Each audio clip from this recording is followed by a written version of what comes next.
One of my favourite films that I watched last year was Fall, which came out in 2022 and was a survival thriller film, co-written and directed by Scott Mann and Jonathan Frank, starring Grace Currey, Virginia Gardner and Jeffrey Dean Morgan.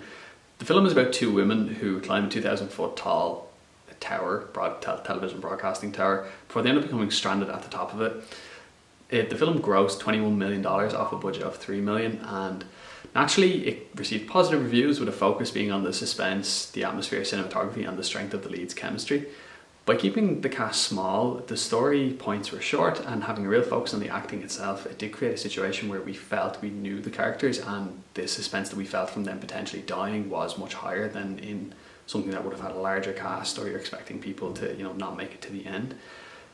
But there were some parts of the story that did have repeated plot elements that did kind of make it feel like you could have cut down on the runtime slightly. But overall I had a great time with the film, and it is definitely something I would happily sit through again, which is a good thing considering the era that we're in. It naturally has received a couple of sequel orders, so basically we're getting a Fall franchise now, which does kind of shock me a fair bit, but we're meant to get one I think this year.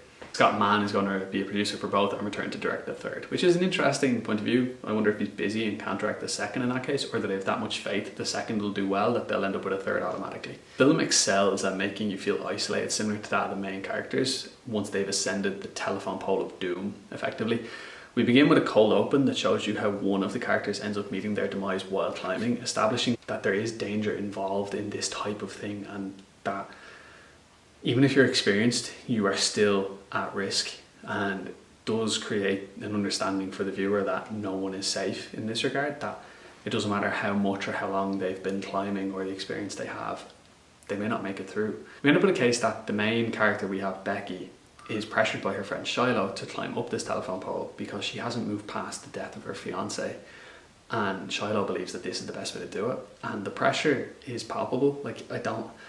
It makes us feel uncomfortable at home because Becky clearly doesn't want to do this, but Shiloh is effectively forcing her to do it. And it does show that sometimes we can just get trapped due to the whims of others if we don't have our own guideline that we would like to do, or something that is forcing us to do or not do something. We need to do it for ourselves and not feel guided by others.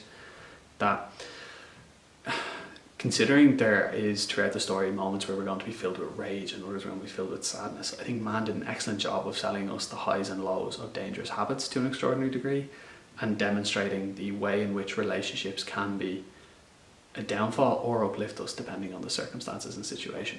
My biggest criticism of this film though is, for something that is quite long, at an hour and 45 minutes, and 90% of it taking place in a singular POI, I hated the ending.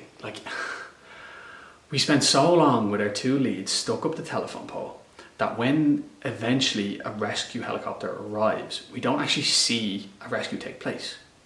We have the characters stuck up the top and struggling to live, and question marks if they will survive another night, to them being on the ground. Were they just about to die? Was there no time in between this? Did they get rescued as quick as they needed then at that point?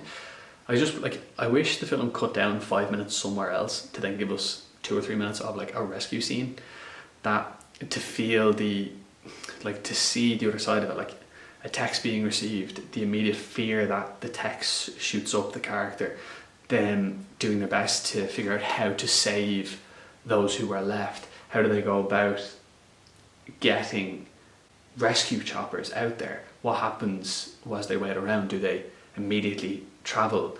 Do they sit in shock first, or do they manage to immediately react? But I do think that, as I say that is probably a personal thing. I just felt the film had done so well elsewhere, all it really had to do was just stick the landing a little bit better and it would have been so good. But it, like most things, it does show you that the best films show you a few things about yourself. This one shows you that you can confront your morality.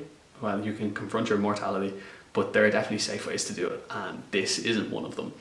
But it is something that can provoke a fear of heights in some people, and it is definitely something that I think the film portrayed so well. And I'm curious as to how a franchise can exist with this, just because I struggle to imagine that Becky is willingly going to do this type of thing again. So maybe it'll be like a franchise without the same characters returning, kind of like Final Destination type of thing.